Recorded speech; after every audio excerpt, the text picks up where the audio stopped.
కాళేశ్వరంలో సరస్వతి పుష్కరాల ప్రారంభోత్సవం అనంతరం సీఎం రేవంత్ రెడ్డి మాట్లాడుతున్నారు. లైవ్ లో చూద్దాం. గోదావరి పుష్కరాలు నిర్వహించేటప్పుడు కొడంగల్లో నేను నిర్వహించాలన్నా నిర్వహించలేను. ఎందుకంటే గోదావరి జలాలు అక్కడికి రావట్లేదు. గోదావరి నది ఆ ప్రాంతంలో ప్రవహించడం లేదు. ఈ ప్రాంతానికి ప్రకృతి ఆశీర్వాదం గోదావరి నది. మరి గోదావరి నది ప్రాంతంలో ప్రవహిస్తున్నప్పుడు ఈ ప్రాంతాన్ని ఒక గోదావరి పుష్కరాలు అద్భుతంగా నిర్వహించాలి అని అంటే ఇక్కడికి వచ్చే భక్తులకు అన్ని రకాలుగా వసతులు ఏర్పాటు చేయవలసిన బాధ్యత రాష్ట్ర ప్రభుత్వంగా మా మీద ఉన్నది. మా అధికారిని శ్రీమతి శైలజ రామయ్యర్ గారికి, మా సోదరిమణి కొండా సురేఖ గారికి నేను ఈ వేదిక మీద నుంచే సూచనలు ఇస్తున్నా. రాబోయే గోదావరి పుష్కరాలతో పాటు కాళేశ్వరం మందిరానికి అవసరమైన మాస్టర్ ప్లాన్ అద్భుతంగా తీర్చిదిద్దండి. 100 కాదు 200 కోట్ల రూపాయలైన రాష్ట్ర ప్రభుత్వం తరఫున గ్రీన్ ఛానల్లో నిధులు ఇవ్వడానికి ప్రభుత్వం సిద్ధంగా ఉన్నది.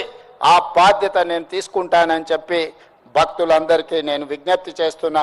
మంతని నియోజకవర్గ ప్రజలకు మీరు అదృష్టవంతులు. శ్రీధర్ బాబు గారు లాంటి నాయకుడు మీ ప్రాంతానికి ప్రాతినిధ్యం వహిస్తున్నాడు.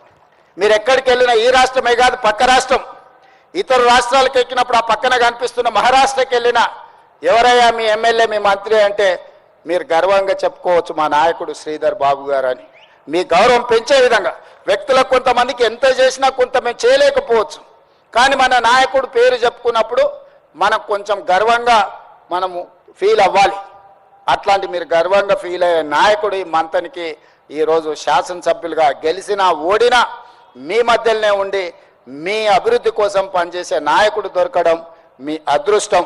తప్పకుండా మంతని నియోజకవర్గ అభివృద్ధిలో నా వంతు పాత్రను నేను పోషిస్తా.